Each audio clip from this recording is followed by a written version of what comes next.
একটি ফুটফুটে সুন্দর গ্রামে কিছু মানুষ থাকে। আরেকটি শিয়াল থাকে, একটা বাঘ থাকে। শিয়ালটা বাঘের সঙ্গে মিশতে পারে না আর বাঘটা শিয়ালের সঙ্গে মিশতে পারে না। দুজনার অনেক শত্রু। একদিন শিয়ালটির অনেক খিদে পেয়ে গেছে, ও খাবার খুঁজতে বেরিয়েছে আর বলছে, আজকে যে কোনোভাবে খাবার খুঁজতে হবে, না হলে আমার বাঁচা মুশকিল হয়ে যাবে। যায় সামনে এগিয়ে যায়, দেখি কিছু পায় কি। এটা আবার কার ব্যাগ পড়ে আছে, এখানে দেখি কিছু পায় কি। এ বাবা, এখানে দেখছি তো অনেক খাবার, আগে খেয়ে নি।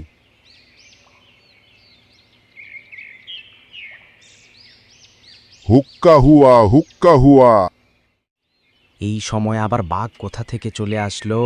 যাই, পালাই, তাহলে অনেক খারাপ হবে এর সাথে।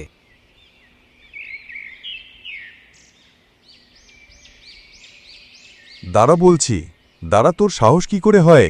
তুই আমার এদিকে খাবার খেতে এসেছি। দাঁড়াও বলছি, দাঁড়া, তোর একদিন আমার একদিন। থাম বলছি, থাম বলছি, থাম। কিছুদিন পর বাঘটার খিদে পেয়েছে।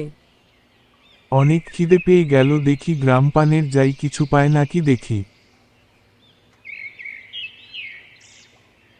কিছুদিন পর শিয়াল রাস্তা দিয়ে যাচ্ছে আর বলছে, বাঘটাকে দেখলাম এখান থেকে যেতে যায়, দেখিও কি করছে। আচ্ছা, তুই এখানে মুরগি চুরি করতে এসেছিস? দেখাচ্ছি তোর মজা। কই গো গ্রাম বালা, কই গো, দেখো তোমাদের হাঁস মুরগি খেয়ে নিল বাঘটা, দেখো। বাঘটা চুপে চুপে যাচ্ছে খাবে বলে একটি হাঁস আর একটি মুরগি রয়েছে খাওয়ার নুপে।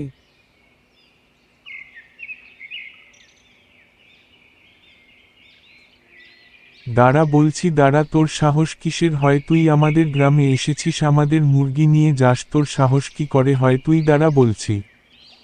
প্রাণ খুলে শুনে রাখো, পরের বার তোকে যদি আমাদের গ্রামে দেখি, গ্রামের লোক জড়ো করে আমরা সব মিলে ধরে খাবো।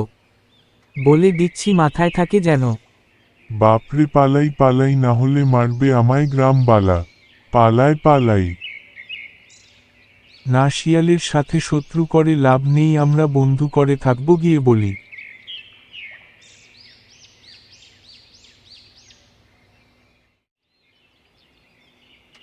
না, বাঘের সাথে এমনটা করা উচিত ছিল না, ওর সাথে আর শত্রু করে লাভ নেই, যাই গিয়ে বলি আজ থেকে আমরা দুজন বন্ধু।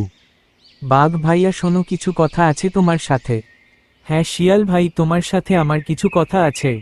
হ্যাঁ ভাই, আসো তাহলে এখানে বসে আমরা।